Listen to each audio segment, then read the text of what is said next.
Modern Disney's success is undeniable. They went from struggling in the early 2000s to basically being the overlord of the entire film industry. Disney realized instead of making their own content to rely on profit, they could just buy the competition, starting with the purchase of Pixar in 2006, Marvel in 2009, Star Wars in 2012, and finally, their biggest purchase yet, 20th Century Fox. A purchase that would cost the company $71.3 billion. That's billion with a B. Now, Disney bought Fox because of their plans to launch the streaming service of Disney+, but it would also give them the film and TV rights to The Simpsons, Avatar, Alien, Predator, Percy Jackson, Diary of a Wimpy Kid, Home Alone, Ice Age, Family Guy, and many others. They also gained access to the X-Men, which Fox bought back in 1994. But today we're taking a look at a specific part of Disney, Walt Disney Animation Studios, the original and current branch responsible for creating animated films, from the first animated film of Snow White to Disney's latest Strange World. It seems in recent years, the company has neglected their animated features, the same features that are the foundation of the company, with the former CEO going as far as saying animation is for kids. Hopefully the new management will value animation more. Although I have no allegiance to Disney, the billion-dollar company, since starting my YouTube channel, I have gained a newfound respect for Walt Disney Animation Studios. Even if I'm not fond of a particular movie, I still respect the insane amount of effort put into each project. From animating storytelling and an often overlooked aspect of the films, the sound design. Over the last couple of months, I've watched all 60 Disney movies and ranked each era respectively, except Make Mine Music, as it's not available on Disney+. But I do plan on watching it, and when I do, I will gain the ultimate power of all the magic in the world. This is the final video in the series, as we still haven't officially come to the end of the current era. But who knows? After Disney's upcoming Wish, they could announce that we are in a new era, but it will be a very long time before the next era will be able to be ranked, as they usually last around 10 years. Now, the modern era, or sometimes referred to as the revival era, is a bit of a mixed bag for me personally. None of them are any of my favorite movies, some of them being, well, a bit bad, but there are still a handful I enjoy, so grab a snack and hit that like button, as today we're going to be ranking all 13 films. And coming in last place is Frozen 2. Now, I never bothered to check out or even watch the trailer for Frozen 2, as at the time of release, I was way over the Frozen fever, and no longer had any interest in seeing how the story would continue. And I was actually pretty excited to watch it for the first time while making this video. It was a big disappointment. Now, I'm not the biggest fan of the original Frozen, which we'll talk about when we get to that part of the list. The movie was just messy. I watched it recently and have zero idea what I just watched. It's the same feeling when you wake up from a dream and try to remember it, but you can only remember bits and pieces. If I had a gun pointed at my head and was told to recap Frozen 2, I would be dead. I had to keep rewinding every couple of seconds because I thought I dozed off and missed something, but no, this movie is just so confusing and hard to follow. Frozen 2 kinda comes in last place by default. I don't hate the movie because I don't know what happened in it. I know the same amount about Frozen 2 before and after watching it. Okay, coming in last place, or what really should be last place if it wasn't for Frozen 2, is Ralph Breaks the Internet. This movie is just straight up garbage. The only thing myself and anyone else likes about this movie is the Disney princess scene. The rest of it is bad. It's not just bad, it's the most overused word on the internet. Cringe. Every 5 seconds, they shove some social media or internet trend down your throat. It's like Disney expected everyone to go bananas when they mention Twitter or Facebook. The movie is basically just a 90-minute ad with how often it has product placement. And all the characters suck, even the old ones that were likable in the first movie. Ralph is obsessive and a borderline stalker. He is a terrible friend to Vanellope, constantly putting her in danger, and overall just a terrible person.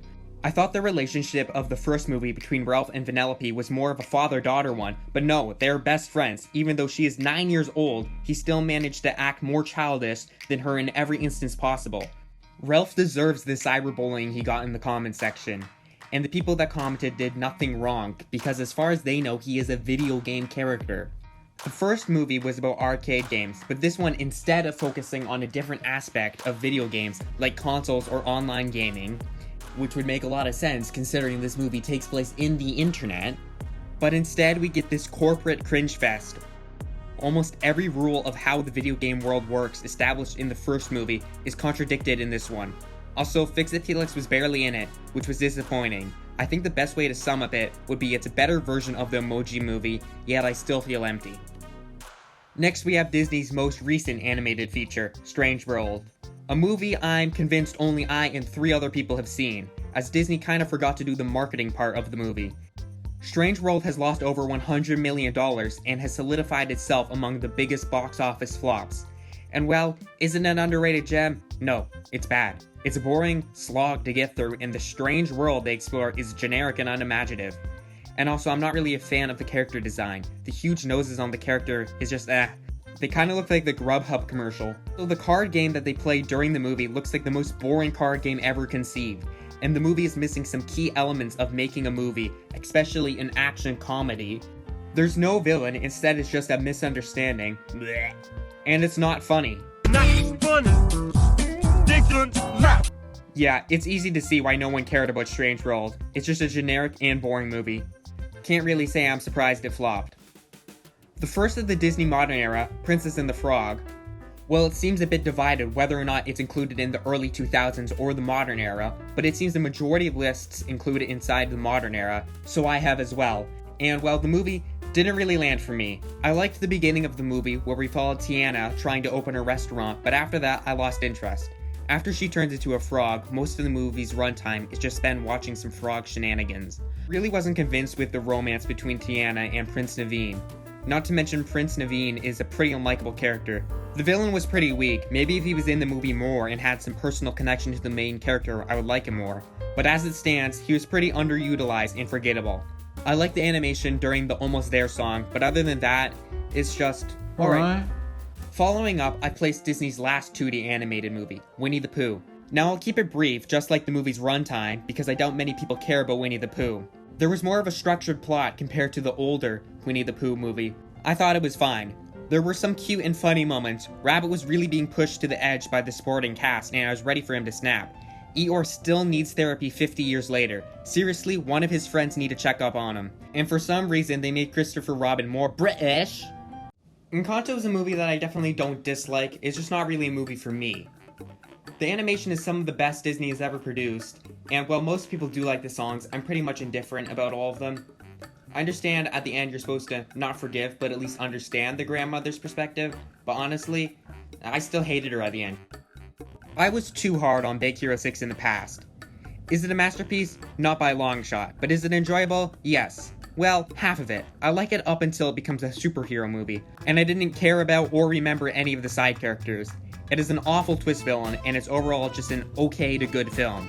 Also, it's weird that they start narrating what they're doing in the final fight, but I do like the relationship between Hiro and Hadashi, and I'm still not the biggest fan of Baymax, but I liked him a lot better on this watch than previous watch. And the post-credit scene has a Stan Lee cameo, which I completely missed on my original watch 7 years ago. And it was really nice to see a Stan Lee cameo after all this time. The title is accurate because Big Hero 6 is about a 6 out of 10.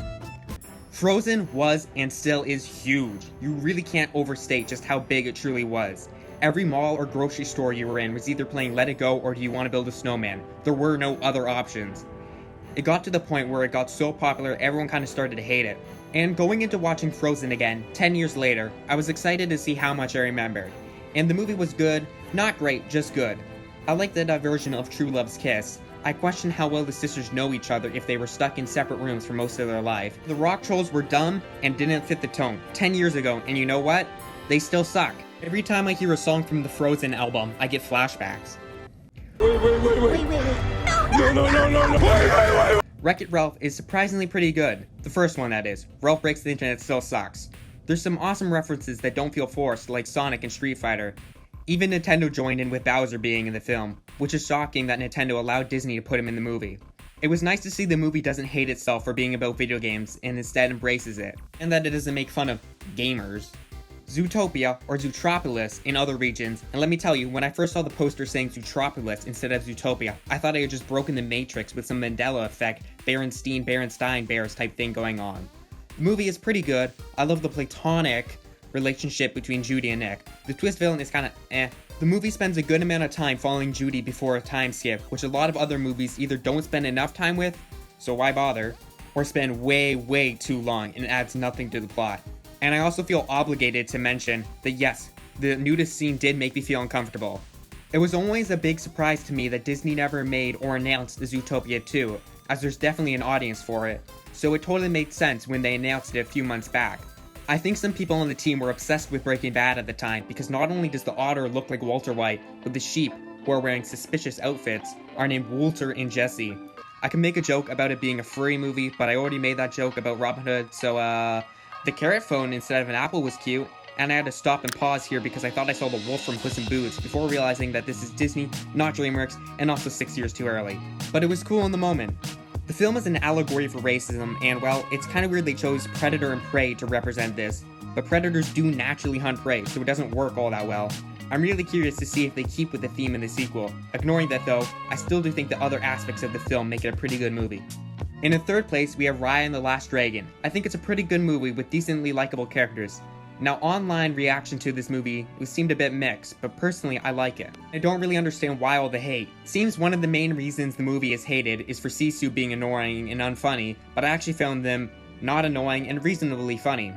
Another reason is the theme of the movie being blind trust isn't a good message, and while I do agree people should earn your trust, I still enjoyed the movie anyways. It's a bit of an underrated one too, as it came out during lockdown and it caused many people to miss out on seeing it. If you're one of those people who have been put off by the negative things you heard, or if you didn't hear about it at all, I'd recommend checking it out. Moana is a movie with Dwayne Johnson, so therefore it is awesome. I thought Moana was both a good movie and character. Most of the songs were enjoyable, and overall, it's a good movie with no major complaints. Did you like the song? No, I didn't. The crab is easily the worst part of the movie. And number one, and the only movie I feel a bit passionate about from the modern Disney era, is Tangled. I don't think anyone dislikes this movie. It's pretty universally accepted as at least being good. The lantern scene is beautiful, Maximus the horse is legendary, and also Flynn is the most developed prince and love interest. The villain takes all the bosses of Gaslight, Gatekeep, and Girl Boss. Tangled fits in with some of the other best Disney films and is an easy classic. Feel free to comment your own rankings in the comments below and tell me if you disagree with my order. Watching all the Disney movies took a long time, so I'm grateful I can take a break for a bit. An ordinary crabby. Oh my goodness! Also subscribe to my channel.